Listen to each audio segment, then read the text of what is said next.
Petrov alarm. Sunlight became missiles. September 26th, 1983, a Soviet bunker buried deep beneath Moscow's outskirts. Lieutenant Colonel Stanislav Petrov sat before a panel of glowing screens, his eyes scanning readouts that connected directly to satellites orbiting high above the planet's surface. His job was simple: watch for American nuclear launches and report them immediately to Soviet command. The protocol was clear. The consequences were unthinkable. At 12:14 a.m., every alarm in the facility erupted simultaneously. The screens flashed red. The system reported 5 intercontinental ballistic missiles inbound from the United States. 5 separate launches detected by independent satellite sensors. The computers calculated impact zones: Moscow, Leningrad, strategic military installations across the Soviet Union. Petrov had less than 5 minutes to decide whether to alert the Soviet leadership, who would then have minutes to authorize a full-scale nuclear counterattack. The information was coming from the most sophisticated early warning system ever built, a network designed specifically to prevent exactly this kind of surprise attack. Every sensor confirmed the same thing. The missiles were real, they were coming, and the world was about to end. But Petrov hesitated. Not because he doubted the technology, not because he was paralyzed by fear. He hesitated because something felt wrong. The attack pattern made no sense. Why would the United States launch only 5 missiles? If this was a first strike, where were the hundreds of warheads that American war doctrine demanded? Why would they telegraph their intentions with such a limited salvo? The system was screaming at him. His training was screaming at him. Soviet military protocol required immediate escalation. But his instinct whispered a different truth. He declared it a false alarm. He reported the incident as a system malfunction. He did not alert Soviet command. He sat in that bunker watching the countdown tick toward 0, waiting to see if he had just saved the world or doomed it through inaction. The minutes passed. No explosions, no shockwaves, no blinding flashes of thermonuclear fire. The missiles never existed. What had happened was far stranger than a software glitch. The Soviet satellite network had mistaken sunlight reflecting off high-altitude clouds for the heat signature of rocket exhaust. A rare alignment of orbital position, atmospheric conditions, and seasonal light angles had created a perfect false positive. The information wasn't corrupted by malice or sabotage.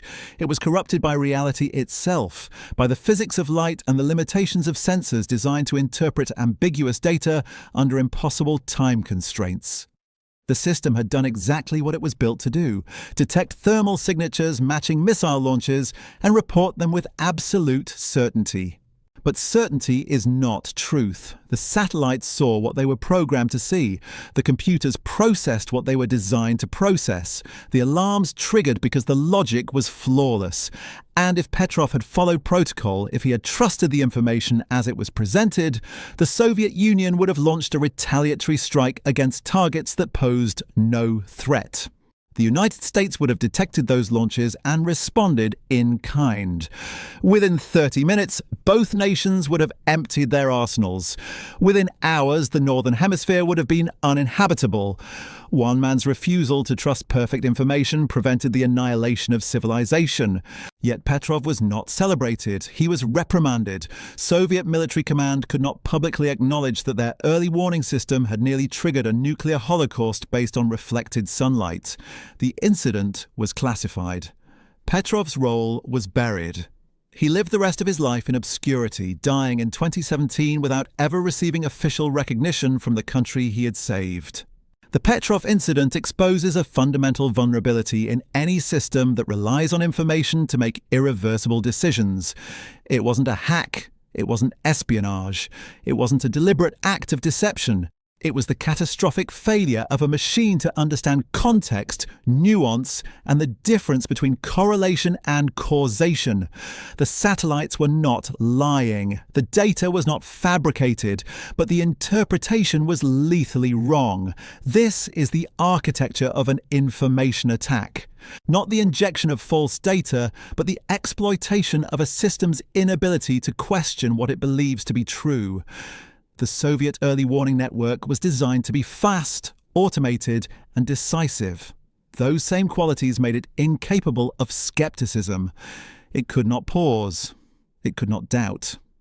It could only report what its sensors detected and trust that human operators would act on that information without hesitation. What happens when the information itself becomes the weapon? When the act of believing what you see, what your instruments confirm, what your data validates leads directly to catastrophe. The Petrov alarm was a warning shot, a glimpse into a world where nations, economies, and entire populations can be manipulated not by changing reality, but by changing what systems perceive reality to be. And that was just sunlight. Imagine what happens when the distortion is intentional. A supernova in the forest. The logic bomb sat dormant inside the stolen code, waiting. For months, the pipeline operated normally, pumping natural gas westward while Soviet engineers congratulated themselves on their successful espionage.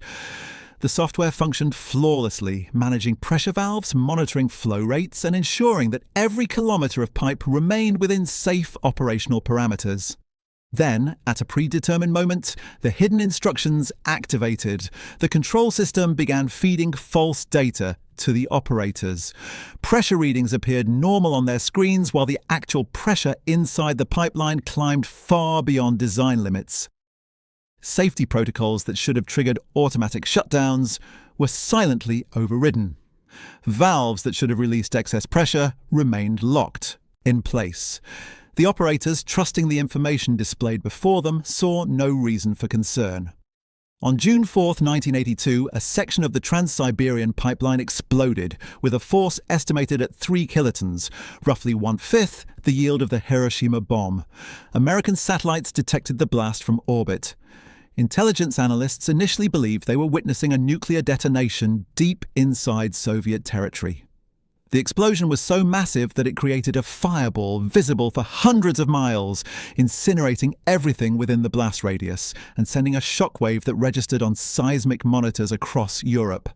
Yet no radiation signature followed, no mushroom cloud, just fire and then silence. The Soviets never publicly acknowledged the disaster. No official casualties were reported, though estimates suggest dozens of workers were killed instantly. The pipeline section was quietly rebuilt, the investigation classified, and the incident erased from public record. But Western intelligence knew exactly what had happened. The CIA had embedded malicious code into the software the Soviets stole, code designed to operate the pipeline normally until a specific threshold was reached, then systematically sabotage its own safety systems. The Soviets had trusted the stolen software completely, never suspecting that the information their control systems provided was a carefully orchestrated lie. This was not a hack in the traditional sense. There was no intrusion, no breach of security, no unauthorized access.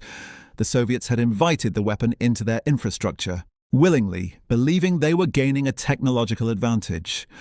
The attack succeeded because the operators trusted their instruments, trusted their data, and trusted that what they were seeing on their screens reflected reality. The pipeline explosion demonstrated a terrifying principle. You don't need to destroy a system directly when you can convince it to destroy itself. The false information didn't come from an external source. It came from within the system's own sensors, its own monitoring equipment, its own decision-making architecture. How do you defend against information you believe is coming from your own eyes? Algorithms saw ghosts. May 6th, 2010, 2:32 p.m. Eastern Time, the New York Stock Exchange. In the span of 5 minutes, nearly $1 trillion in market value vanished. The Dow Jones Industrial Average plunged almost 1,000 points, the largest intraday drop in history. Blue-chip stocks like Procter & Gamble collapsed from $60 to pennies within seconds. Accenture shares briefly traded at 1 cent. Then, just as suddenly, the market rebounded. By 3 p.m., most of the losses had reversed. It was as if the financial system had experienced a seizure and then, inexplicably, recovered. Investigators would later determine that the crash was triggered by a single large sell order executed by an automated trading algorithm. But that order should not have caused a systemic collapse. What happened next revealed a more disturbing truth. High-frequency trading algorithms, designed to detect patterns and execute trades in microseconds, began responding to each other's behavior rather than to actual market conditions. One algorithm detected the initial sell pressure and interpreted it as a signal of declining value. It began selling.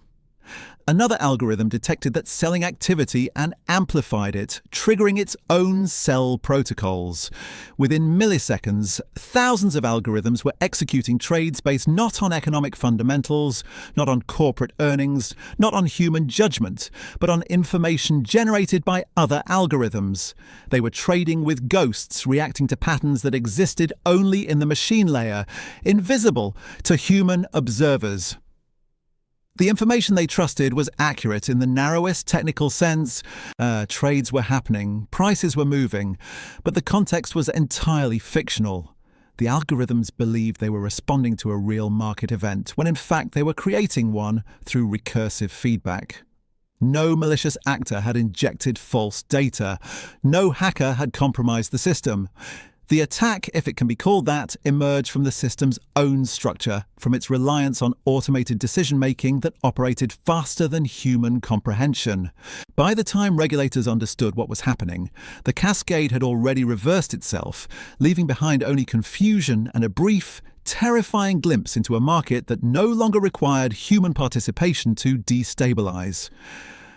The flash crash exposed a critical vulnerability. Systems designed to process information faster than humans can perceive it are also capable of acting on information that humans would immediately recognize as nonsense. Speed became a liability, automation became a threat, and trust in the integrity of market data became a question with no satisfying answer. Therac 25, safety became the weapon. Between 1985 and 1987, at least 6 patients undergoing radiation therapy were killed by a machine designed to heal them. The Therac 25, a computer-controlled radiation therapy device, delivered doses of radiation more than 100 times the intended amount. The patients died in agony. Some were burned so severely that the damage extended through skin, muscle, and bone. Others developed radiation sickness that consumed them over weeks. The machine that killed them displayed no error messages. No alarms sounded. The operators, trusting the information on their screens, had no reason to believe anything was wrong. The Therac 25 relied on software to control the intensity of its radiation beam. Previous models had used physical hardware interlocks, mechanical safeguards that made it physically impossible to deliver excessive doses. But the Therac 25 designers, confident in their software, removed those redundancies. The machine's safety became entirely dependent on the accuracy of the information it processed. And that information was wrong. A subtle race condition in the code, a timing error that occurred only when operators entered commands in a specific sequence, caused the machine to bypass its own safety checks. The software believed the beam was operating at therapeutic levels. The screen displayed normal parameters, but the actual output was lethal.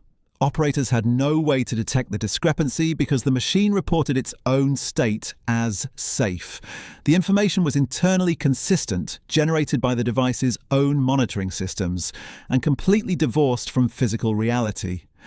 Patients reported feeling intense heat, a burning sensation during treatment. They told the operators something was wrong, but the machine's display showed everything was functioning correctly.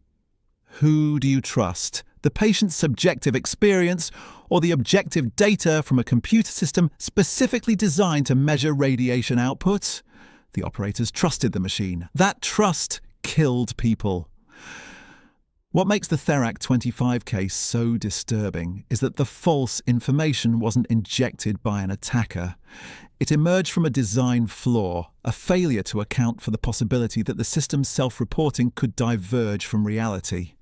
The machine became an oracle that lied, not out of malice, but because it had been built to trust itself without verification. And once that trust was embedded in the system, once human operators were trained to rely on the machine's output as truth, the information attack became automated, invisible, and lethal. Stuxnet. The centrifuges believe the lie. In 2010, investigators discovered one of the most sophisticated cyber weapons ever created. Stuxnet was a computer worm designed to target Iran's nuclear enrichment facility at Natanz. But unlike traditional malware, Stuxnet didn't steal data or crash systems.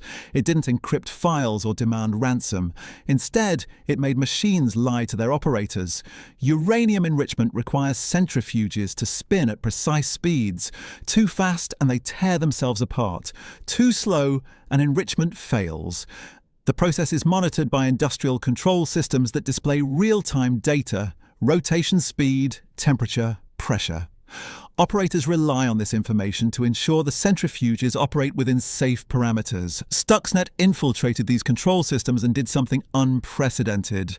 It altered the speed of the centrifuges, causing them to spin erratically, sometimes too fast, sometimes too slow, inducing mechanical stress that would eventually destroy them. But while it manipulated the physical equipment, it simultaneously fed false data to the monitoring systems. The screens showed normal operation. Every sensor reading appeared stable.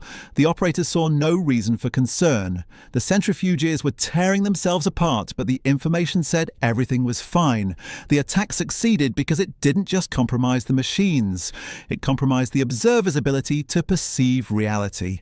The operators were making decisions based on accurate-looking data that had been surgically altered to hide the ongoing destruction. They were blind, but they didn't know they were blind. And that's the nightmare.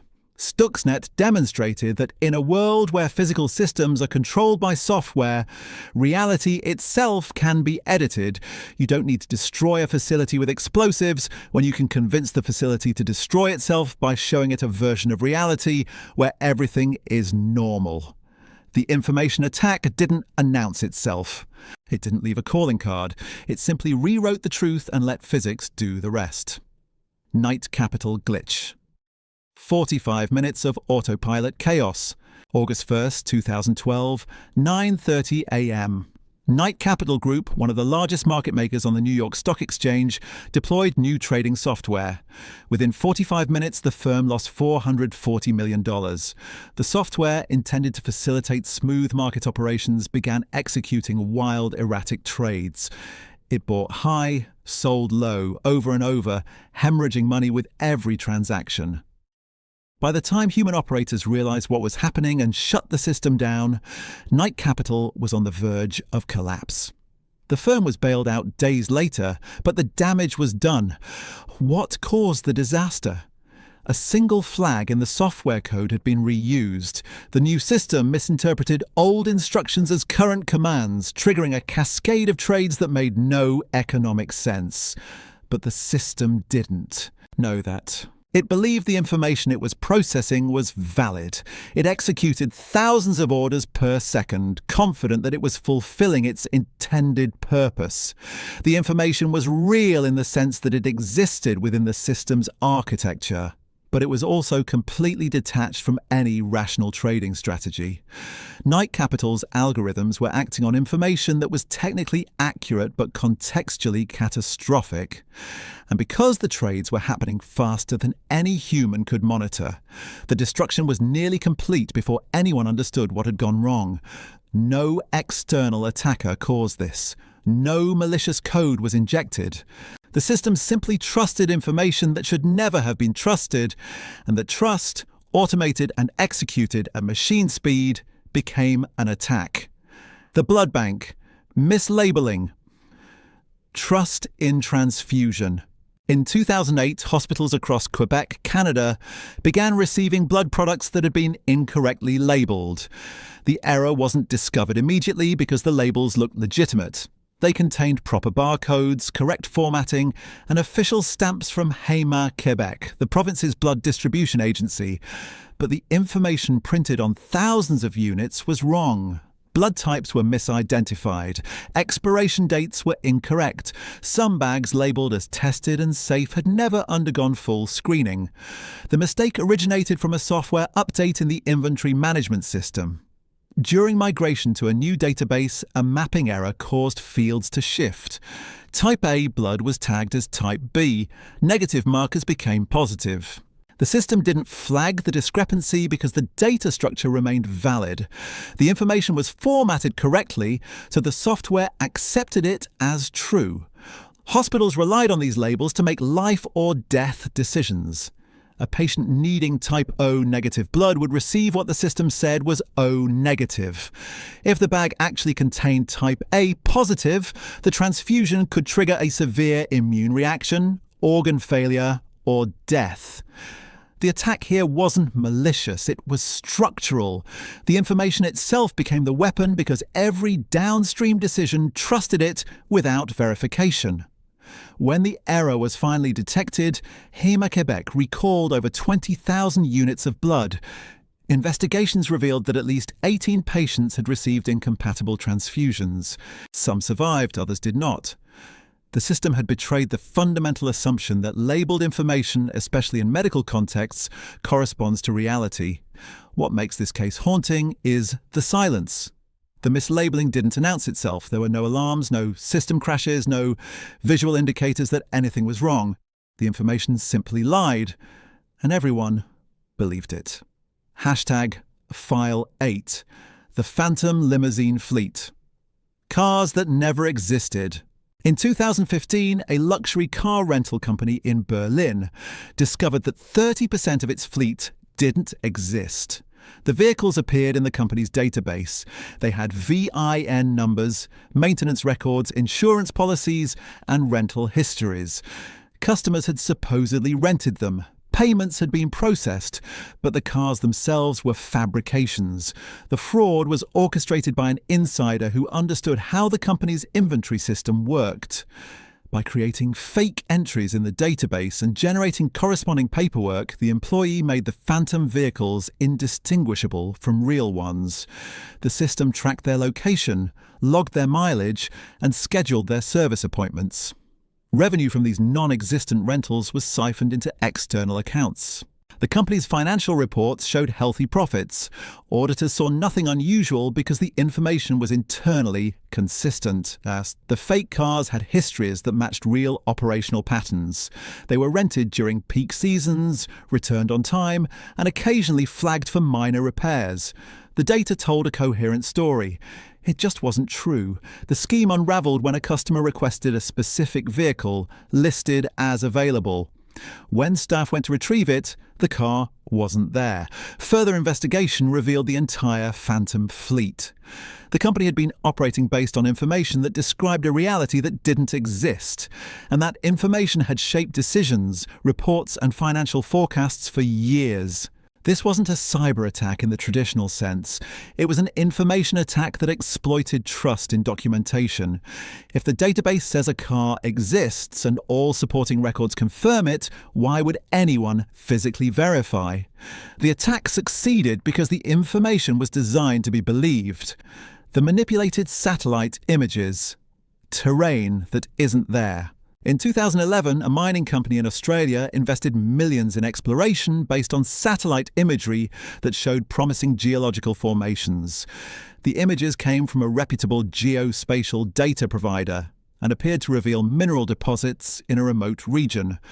Drilling began. Months passed, no minerals were found. Further analysis revealed the satellite images had been altered.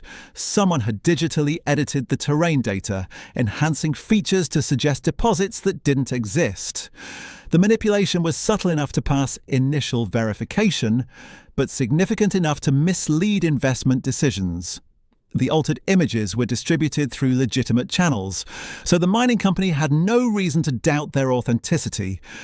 The financial damage was severe, but the deeper problem was stemological. How do you trust observational data when the observation itself can be falsified? Satellite imagery is supposed to be objective evidence, a direct visual record of physical reality. But if that record can be edited seamlessly, then every decision based on it becomes suspect. The mining company's engineers, geologists, and investors all acted rationally. They followed standard procedures, cross-referenced data, and consulted experts. But the foundational information was corrupt, and no amount of careful analysis could correct for that. The attack didn't target the company's systems. It targeted the information supply chain, injecting false data at a point where verification was difficult and trust was assumed. By the time the fraud was discovered, resources had been committed, contracts signed and careers damaged. The information had done its work. The deepfake executive, the voice that authorized millions. March 2019, a bank in the United Arab Emirates received a phone call from a familiar voice.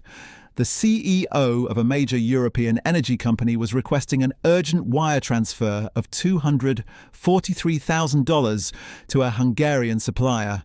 The request was unusual but not unprecedented. The CEO's voice was unmistakable. His tone carried the expected authority, and the business justification made sense within the context of ongoing operations. The bank manager approved the transfer. Hours later, a second call came through requesting another transfer to support the same supplier relationship.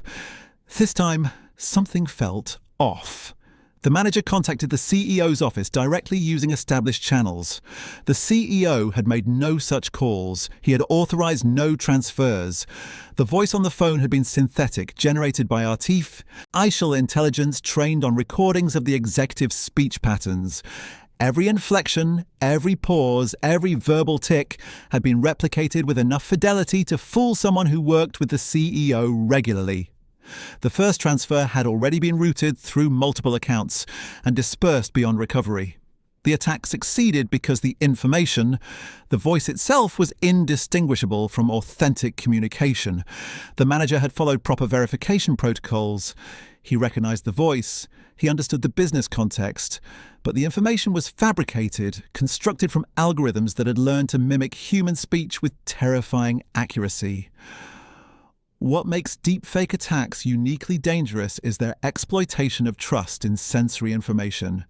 We believe what we hear and see because our evolutionary hardware assumes that direct perception correlates with reality. But when perception can be manufactured, when voices can be synthesized and videos can be generated from whole cloth, the line between authentic and fabricated collapses. Every phone call becomes suspect. Every video conference could be theater. The deepfake CEO attack wasn't about breaking encryption or bypassing firewalls. It was about weaponizing belief in the reliability of human communication. And once that belief is compromised, how do you verify anything? If you can't trust a voice you recognize, if you can't trust a face you've known for years, then every interaction becomes a potential deception and paranoia becomes the only rational response. The next information attack won't look like an attack. It will look like routine. And that's why it wins. Fuzz.